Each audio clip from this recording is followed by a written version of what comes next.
It's right here. Picture of it. Why are the lights so dim? Because it looks cool.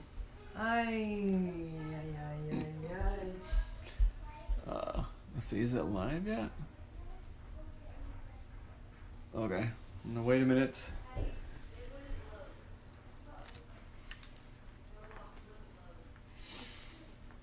Check, hello. Check. Check, hello. It doesn't matter, neither is Pokemon. I don't know, sure. No. Okay, you ready? Where is the... If you guys are just joining us, obviously you are because I just went live. Quit it. We're recording a podcast, so this is not like a super live interaction, but if you want a real behind the scenes stuff, we're actually going to record a show, and this is the behind the scenes stuff. So if you want to stick around, awesome. If not, just come in and out. I just like how you set the mood with toast crumbs on the counter. Okay, here, check your stuff. So this is not like a regular live. This is just a regular, we're recording a show and thought if you guys want to watch, that'd be cool. So, I need a cushion. I can't sit like this. What am I, a peasant? Where's my water? Who's watching, I guess, is something I'd be interested in. Is this live or what? I don't think so. Darn it. Okay. It's probably... Now you're live. Okay. The kids are on the internet as also, so... It should be, it's fine. Again, this is not something like for... Check. Yeah. Here, put your headphones on. We're just recording a podcast. If you guys want to watch it, Seth fine. just wanted to do it. Oh, gosh. This is for our next episode coming out tomorrow, probably. This is a pretty intense episode. Check. What's up, Candy Therapy? Check. Delano. Hello? Check. My man. Check. All my relations. What's up, buddy? Check. No one else would get that Check. except Delano, and I love that. I get it. Well, But thanks. you're native, that's why. What's up, my man? I thought you were saying Deloney wrong. And I'm like, why is he calling him Delano? It's my Danae homie. What's up? What up? Okay, Now are I'm you gonna ready? talk like Thomas from Smoke Signals. What about your dad? Hey Delano, tell me about your dad. Hey, Delano. I love the lady who rides backwards. Her car only goes in reverse. Teresa or something. I don't know. It's such a good movie. Okay, It's a one. good show. Check. I feel like, okay. All right, we ready to rock and roll? See, Delano gets it. He's like, haha. Okay, so again, guys, we're just recording a show. This is not like a live interaction thing, so if you want to watch, We'll interact, fine. Dobbs, but- Well, Okay, we ready? I don't want to mess up the vibe. Kind of Okay. the same story. We are... Nice. That's funny. We're recording for episode 10 at my Number lowest 10, point. at my lowest point. This is our behind the scenes. This is what we do. Deep episode too. Yeah. So remember, hello and welcome is our regular intro behind at my lowest point. Those are the vibes of what we're Yeah, speaking. hey, get the out phone loud. away. It buzzes. I know. The thing. Yeah. I have to use it as my notes. Okay. Ow. Are we ready? Hello. Okay, we can't get messed up from like. I told you not to do this. I know, knew but you weren't going to be able to do I it. like the live stuff, so Okay. I like it live. I like to move it. Oh boy. I have a bunch of notes. Do you have any notes? Yes, that's what the phone is for. 5, 6, 7, 8. The phone is for talking.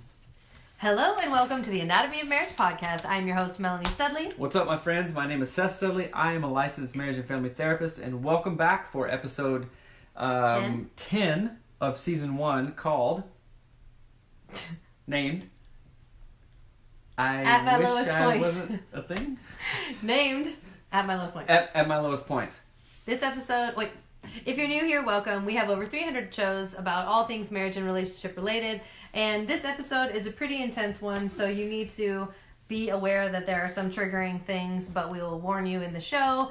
But we're glad that you're joining us, and we are excited to dive into this episode. Again, this is season 10. That's right. Or not season 10, episode 10 of season 1. Right, and today's episode is brought to you by getfaithful.com/anatomy of marriage. If you guys need counseling, and a lot of us do right now because there's anxiety, there's all kinds of craziness, go to getfaithful.com/anatomy of marriage to get hooked up with an actual licensed therapist just like me anywhere you are in the nation, and it's way cheaper than actual one-on-one therapy, and you don't have to drive to a stupid office, and it's all teletherapy, and it's HIPAA compliant, it's confidential, so go there and check it out. Coronavirus free.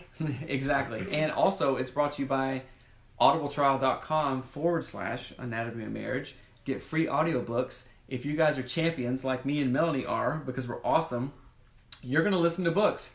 You're going to grow your brain. You're going to have a growth mindset. So go to audibletrial.com/anatomy of marriage to get your free audiobook. So, all right. All right. Well, we don't need to talk anymore. We can just dive into today's episode, and we'll see you back at the end of it. All right. All right. Enjoy. Boom. Isn't that weird? That's what we do, and then I edit the episode in.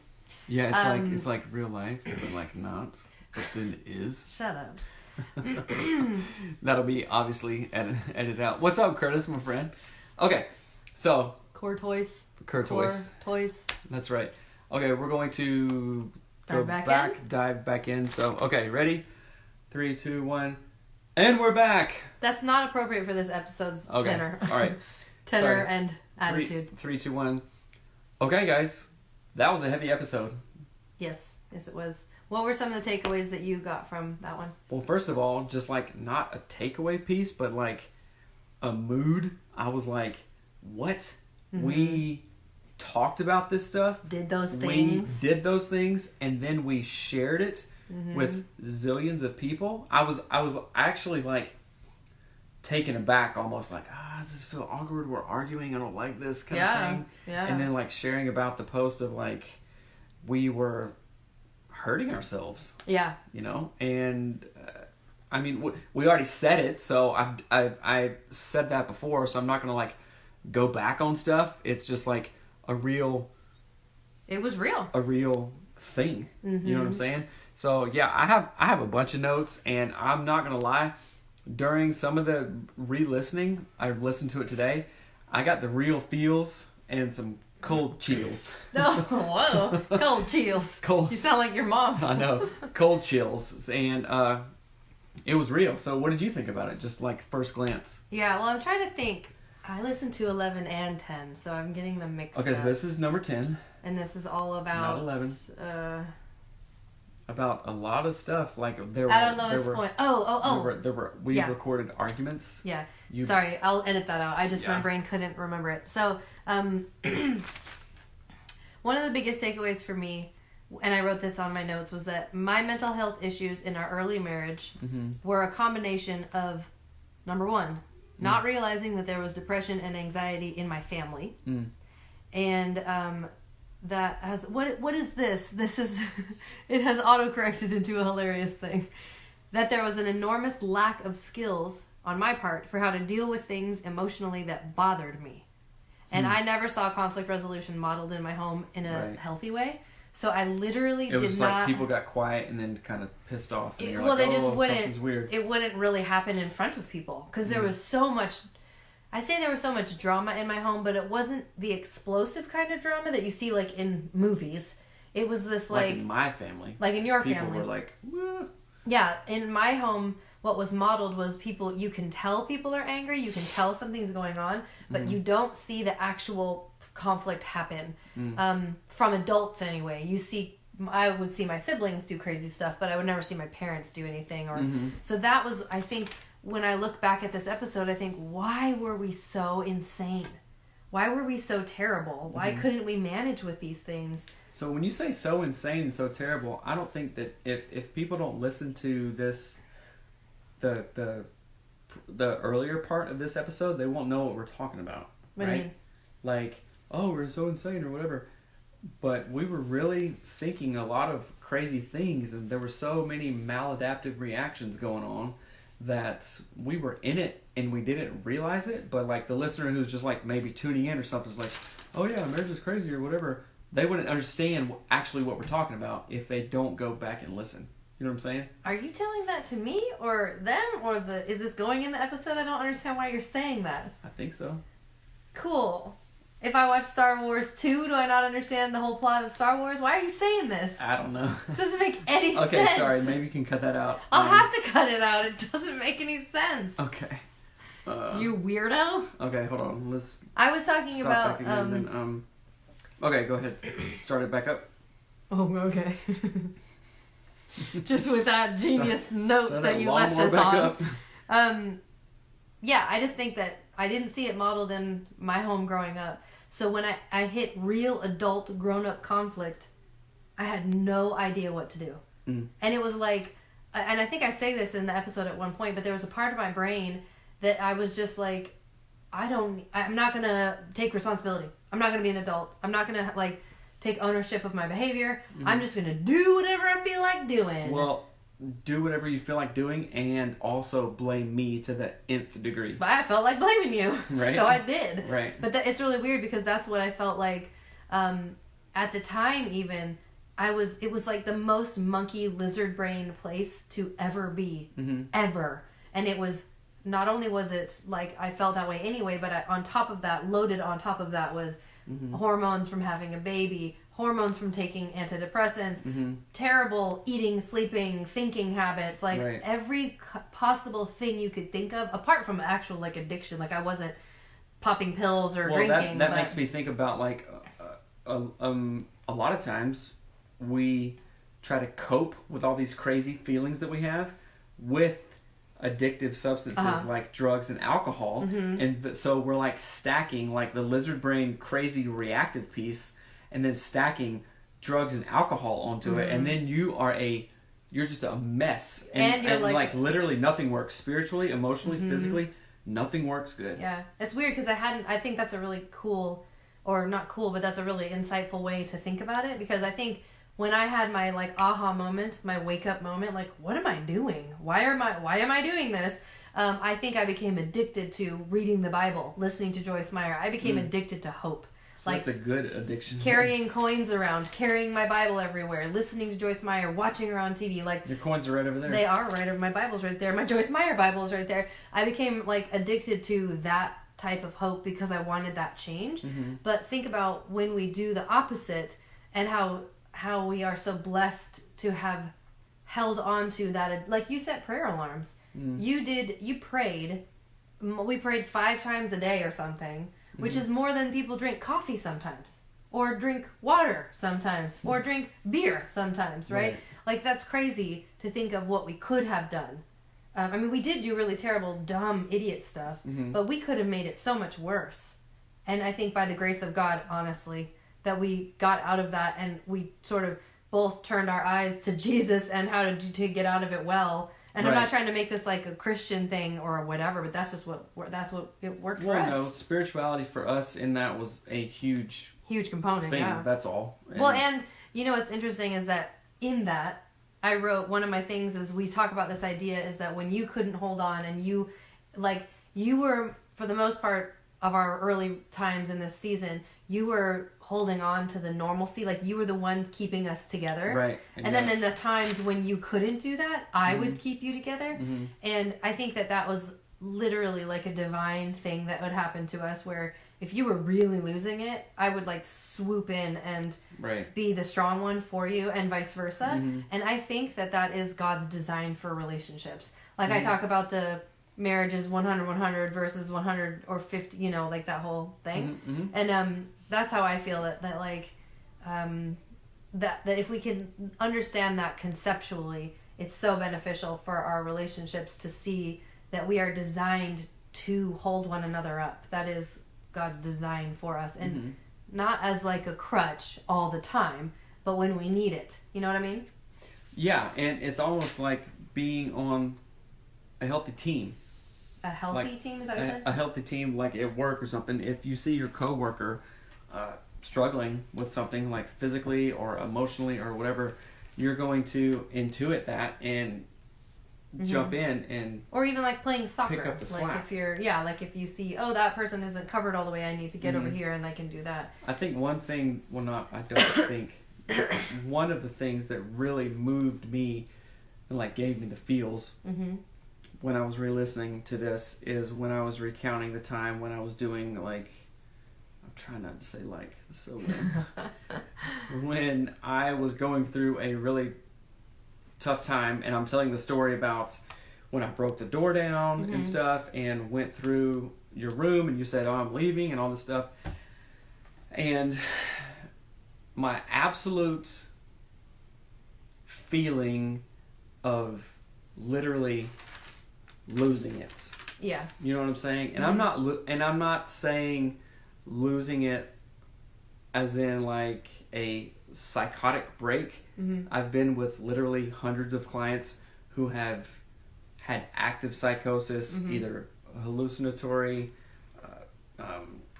hearing voices, seeing visual hallucinations, psychosomatic stuff. I wasn't experiencing any of that, but it was like, not like, it was a break.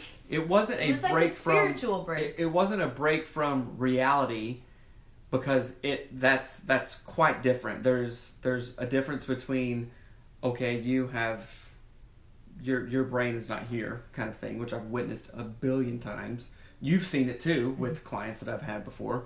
Yes. And it wasn't that. It was an emotional break, not a psychotic break, which there's a huge difference.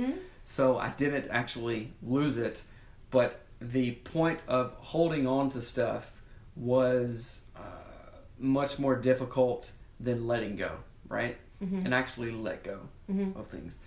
And that was huge for me. And the first of all, obviously that's a very taxing, emotionally, very physically taxing thing, right? And then even like spiritually, psychologically, and emotionally, you, like the point when I asked you, like, why are you doing this? And you said, because I love you, right? You mean, why am I staying with you? Why Why am I here? supporting you? When I was you're just hitting like the... so angry and punching the floor, and I literally like cracked my hand, and there's you can feel the knot still in my hand, and I asked you, like, why? What is this? Because I would have like left, like, you're crazy. What are you doing? You're crazy. You know, but you didn't do that. And that, like, acceptance was huge, right? And I think on the converse of that, you trying to push me away so hard, push me away, you know, like physically punching me and scratching me and all this stuff.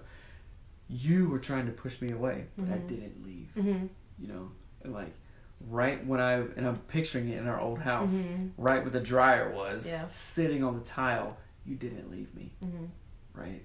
And when you were trying to push me away all those times, I didn't leave you.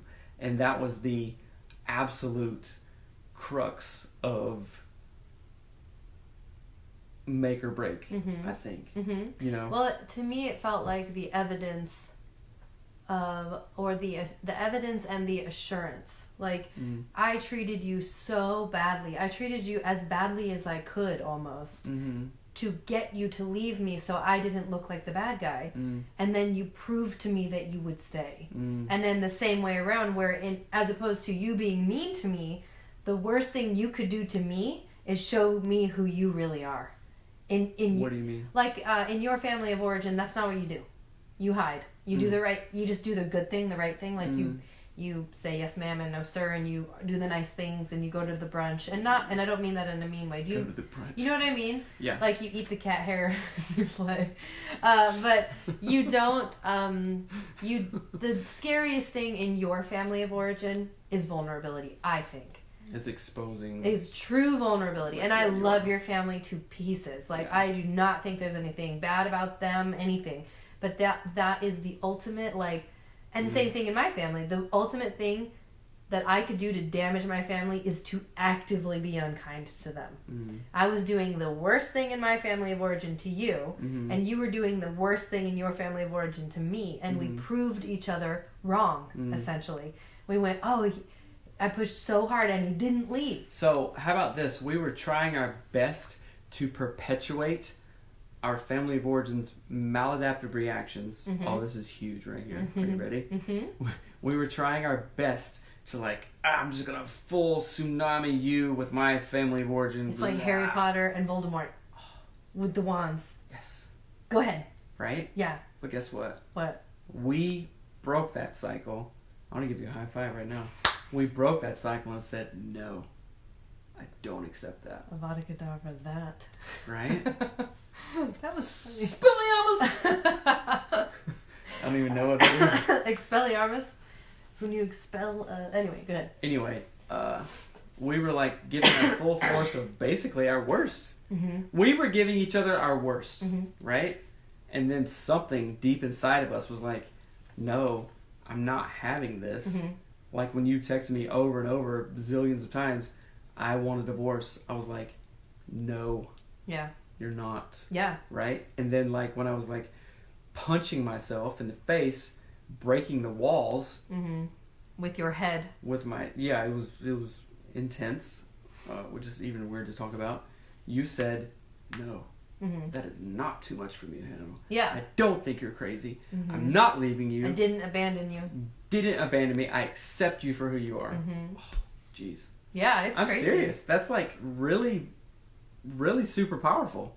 Yeah. You know what I'm saying? I agree. And it was weird listening back to it because it feels so cringy. Like, oh my gosh. It was all like, those things, oh my like, gosh, that was... Yeah, and like hearing me talk about like the whole the argument about trying to find antidepressants and how I was so ugly to you, like you weren't attuning to me, or which I mean we literally had the same kind of conversation last night where I'm like, I'm looking for a different response from you. You're not giving me what I'm looking for, so I'm going to be super sarcastic and mean to you. Right. And I recorded it. Right. Last night? No. Oh. No. From earlier, in the season 11 or 10 episode, right? Yeah. But it was just really weird because I'm like, gosh, even X amount of years ago, 4 years ago, Mm-hmm. I still didn't know the power of what we're saying right now. Like, I was arguing with you after all of that stuff and still being terribly mean to you because I didn't understand. I don't know. I didn't understand the power of that. Like, I accept you. We're working on this together. I don't know. Like, love can conquer all things. Well, it's literally the saying, the real understanding of acceptance is like one of the best gifts you can give. Yeah. You know what I'm saying? Matt talked about that. And like I couldn't even believe it. Like when that night happened, I was in shock, obviously, because it was crazy. And even listening back to the show just today, it made me realize acceptance is one of the best gifts that you can give. And with how we parent our kids and stuff, like I accept you, Mariner, Tough, and Hattie. I don't accept like unacceptable behavior, but I accept who you are as a person, and your feelings and your thoughts and your emotions and stuff, and how God made you. Yeah. And I didn't feel that was something that I can't stop saying like. Don't worry about it. I didn't feel that was something that I had growing up. Yeah. Yes. Which was huge. That's why it was such a shock of. It's like a movie. It's like, oh my gosh, I can't stop. Don't worry about it. How about, I'm gonna say this. It's similar to a movie when an ugly duckling or whatever, like a guy Anne or a Hathaway girl. In The Princess. Yeah, it's just unbelievably perplexed that so and so would find them attractive or lovable or worthy of something. Does that make sense? Like in Persuasion. Anne, you want to marry Anne, but whatever for. That's what I was thinking. Yeah. I was definitely thinking something. Persuasion. That Jane lady, Eyre- Jane Eyre, no. Jane Austen. Jane Austen. That's right. funny. So, okay, I'm going to break to read some of the comments because a bunch of people. So, Curtis, you're awesome. It was the weight of reality hitting. Yeah. Thank you for your vulnerability. It definitely helped Christine and I through some emotionally fragile times. Love you too. I go back and think of when you and Christine, Curtis, Made us, dressed up as me. Oh my gosh. As me and Melanie. why won't that work? I know when And you that did our was marriage so morning. freaking Why won't that work? hilarious. I can't read and it. I love that you guys even did that. So that was so fun. And also the noodles. And the beignets. And the, like, our mint- kids talk about that all the time. Yeah, they do. And the very clearly Midwestern Michigan meal that you guys made. It was delicious. It was so good. Wasn't it lemon chicken? It was the best. It was like lemon chicken breaded chicken with handmade noodles in our own kitchen from someone else. I mean, it was the I call them noodles. noodles. It was the best. It was the best. Let's so see. thanks, This is how the sausage is made. Thanks, Christine. Yeah, it definitely. I'm glad you guys are finding this interesting because Yeah. I think was we like, should have I don't know. We should have been doing this a long time ago. It's like obviously super informal. Yeah. It's not a marriage morning or anything like It's that, fun. but it's just a thing. So, So okay, one of check back into the show. So One of the things that I wanted to talk about that I really loved that Leslie Parrott said was that, and I didn't write it down exactly verbatim, but she talked about this idea that when we learn how to walk through tough situations together and handle them well, it's actually a gift to our partner. right. And then I thought about this morning, we posted our episode, oh, I guess it'll be like yesterday, but with John Deloney. And he was talking about this creating a picture of being a calm, stable father for his sons or his kids in crisis. And how that is a gift to his kids.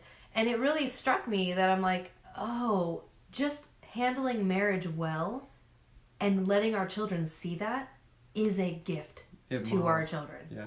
It will change their future for us to walk through anything. I mean, homework, homeschooling, all of the stuff we're doing right now, isolation, hand washing, whatever it is, for us to model excellence, kindness, love, compassion. Think about it this way: if we model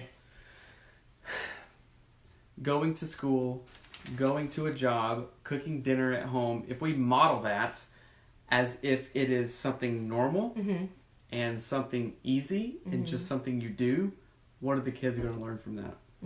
That's what you do. Oh, and I just thought of the opposite of that. If you model that it's easy to drink beer all night long and play video games and ignore your kids are going to be like, that's the normal thing. Right. What? Why are you mad at me? I'm just sitting here drinking my 7th beer. Why are you mad? That's what my dad did.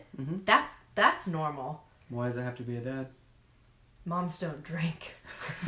Just kidding.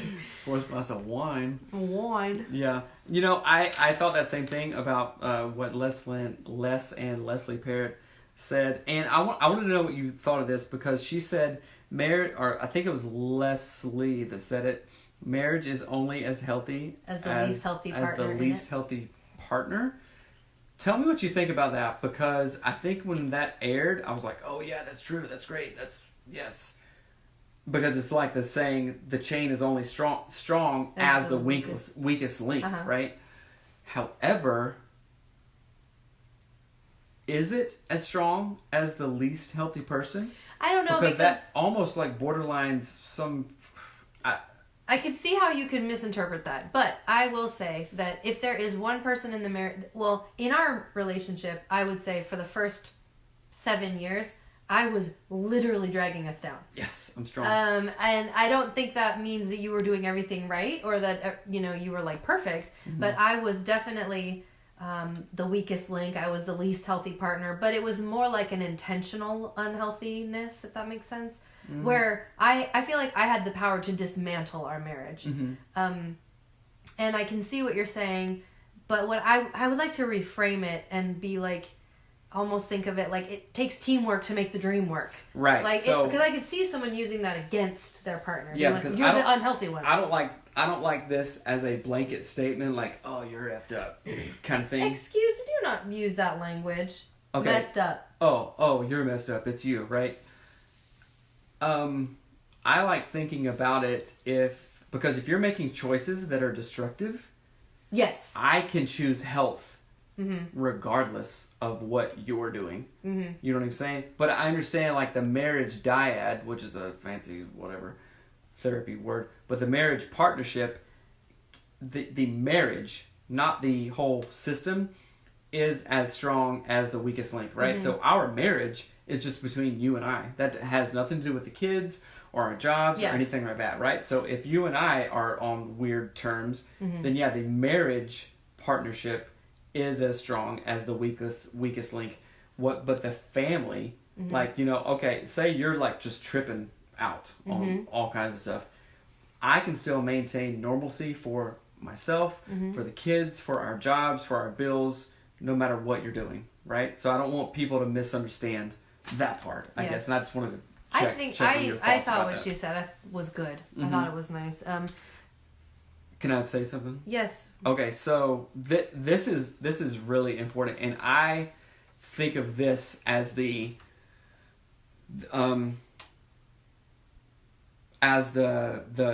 battlefield Of the mind, Joyce Meyer book? No. The battlefield Why aren't you speaking in your mind? Because I'm going to edit that out. Go ahead. What?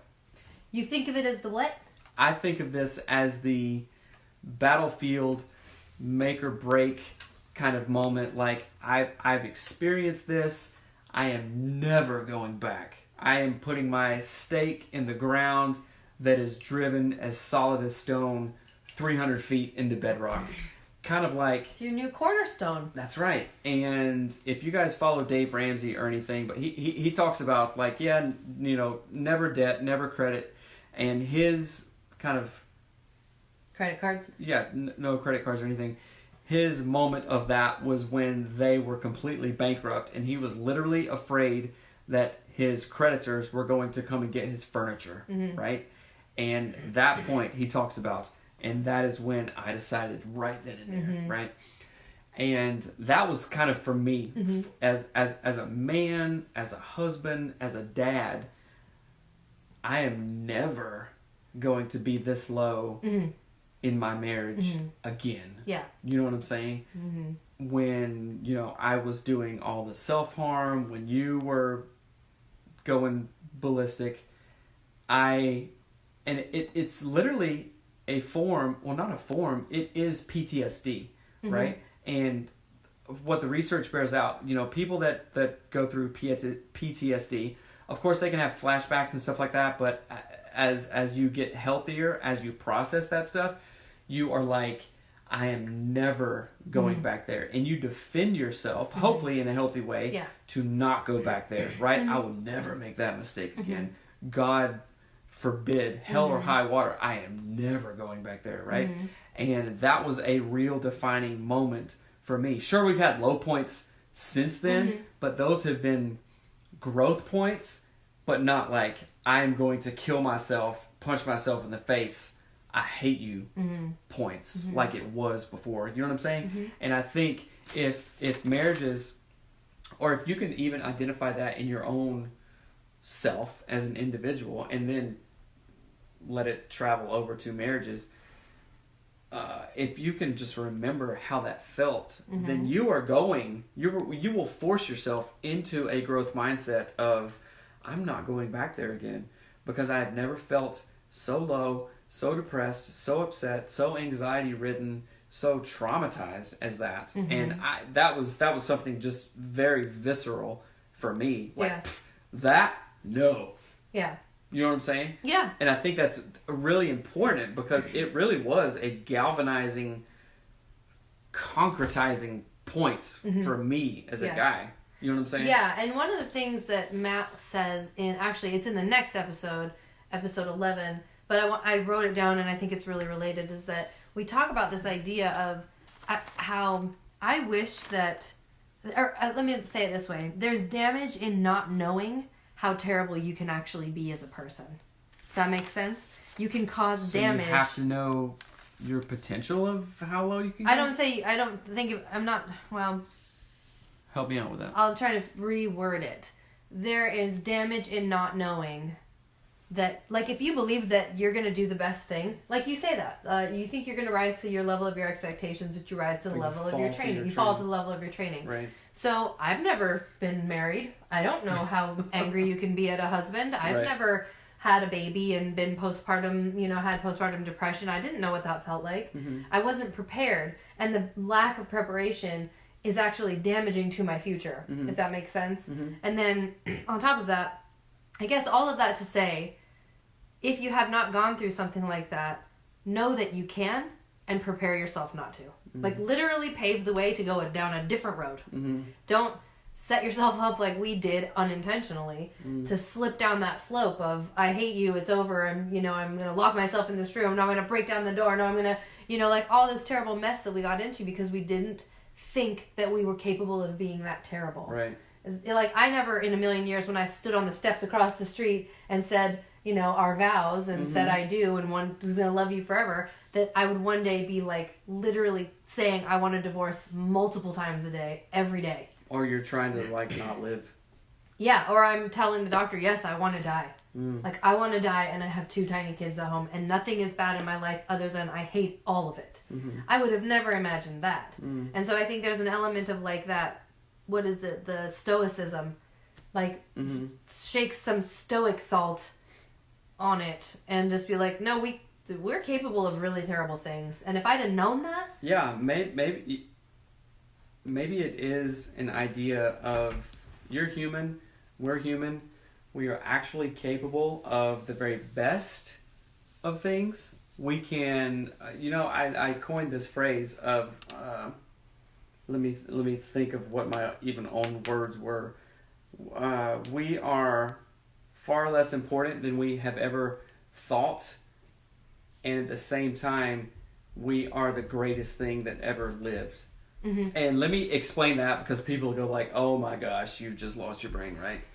But our day-to-day actions on like the global scale of infinity thing, it really doesn't matter. Oh, I'm mad at my barista at Starbucks. Are you losing your brain right now? Are you kidding me? Right? Those things don't matter. But then at the same time, we as humans are capable of any and every great and excellent and superior, superb feat we have ever read about or heard about. And every terrible feat. And every terrible feat. You know what I'm saying? So it is all within us. And if we knew that when we were going to get married, rather than just, oh, she's the one, blah, blah, blah, all this stuff, which every premarital book, lame-o, is out there, except for ours, the greatest marriage book ever. Okay. We are capable of that, right? And you can literally choose. Which is so amazing. But you have to know it's a choice. I mean, that's what we didn't even know it was a choice. I don't know if that even makes sense, but it's so right. It's an interesting thing to think about. And I totally forgot to do the workbook. I'm so mad at myself. Well, don't be mad. I'll be glad. You can follow along with these episodes in our workbook, the best marriage workbook ever. You can go to anatomyofmarriage.com and click the orange button that says get the workbook, and you will get the workbook, and it goes through all the chapters, all the episodes as a chapter, and it has fillable questions for everything that we talk about. And this is something that we made. It's like 80 something pages long, so it's a legit workbook, real deal. I made it for this show, for these episodes, because I really wish that we had this resource when we were going through our worst of times. Right. So I made it for you guys. So please check it out at anatomyofmarriage.com. Click the workbook button. Oh, you're welcome. To get it. And then, I don't know, what's the last thing? If you want to... What? No, 2 things. These times are kind of scary for people, right? COVID-19, all this jazz. And we just talked about some of the most vulnerable stuff you'll probably ever hear on a podcast. So, I don't know. You're welcome for that as well. However, if you need help, which we really did need help back then, go to getfaithful.com/anatomy of marriage. I'll say it again. getfaithful.com/anatomy of marriage to get hooked up with a legit licensed counselor. You're going to do online teletherapy. That's what everything is moving to right now anyway, with all this craziness. And it's good. It's cheaper than going to a lame office, paying $150 an hour. That was my rate when I did private practice. I think it's like something super not that. What are you have got to stop talking. I'm editing this out. You're going to edit. Should I do the No! I have to do the call to action? You did one earlier. And you do it again. No. Yes. No. The call to action is, if you enjoyed this show, we're so glad that you're listening, please rate and review it on iTunes, because that helps us. And I'm tired of looking at that one review that says I interrupt Seth too much. So please. Oh, yeah. Oh, wow. Y'all don't know, I just edited out me interrupting him. But anyway, thank you for listening. We will be back next week. We're going to do more of those Deloney episodes for you guys during this crazy time. But also, we're going to do episode 11. That is Hide the Guns. That's a really intense episode next week. I haven't listened to that one yet. And then we're going to get to episode 12, which is so joyful. Anyhow, all right. We love you guys. Have a wonderful night. All right. See you later. Later. Bye. Okay, we just stopped the podcast. We didn't stop the feed. That is really what it's like. He sees the stare of, please stop talking. I'm going to edit it out anyway. Do we have to speak into our mics still? Oh, no we don't. Okay. They're not connected. We're just listening to. So, I hope you guys liked it. It was fun. I think this is the first time we've ever done it like that, yeah. Done it like that, but I'm like, why don't we do this every single time? So yeah, it's pretty fun. Yeah. Do you guys have any questions about, like, for the Deloney stuff? Or, I don't know, send in questions. Send us any questions that you've got. We're changing stuff up after we get out of the season 1 stuff. Yeah. It's funny. You guys are the PM listeners. PM. Because none of these names that I'm seeing on the feed I ever see on Marriage Morning. So Right. you guys are the night owls, especially you, Curtis. I know, Jeez, it's like midnight there. it's like 11 there or something. 11. What are you doing? Woo.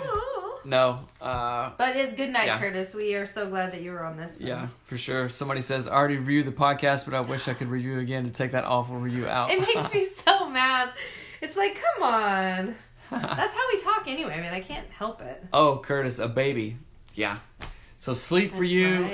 is you don't even know the definition of sleep right now. So You need to share your story of how that baby came to be. Ah! What? In the corn big? Oh, in the corn big, okay. Is that morning? Welcome to Anatomy of Marriage, Marriage Corn Bigs. Why did you do that on purpose? Corny big.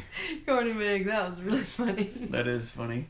So Oh gosh, what a All life right. we live. We're weird. sometimes when I do these lives, I don't want to hang up because I'm like, No. we're just kind of talking and stuff and chilling. It is very fun. But yeah, so okay, go rate, review the show, share it, share the show. That's our fee. Murphy. Oh, really? Our fee for this right now? Go share it. So, We love you guys. all right. Have a good night. Good night. We gotta go. Good night.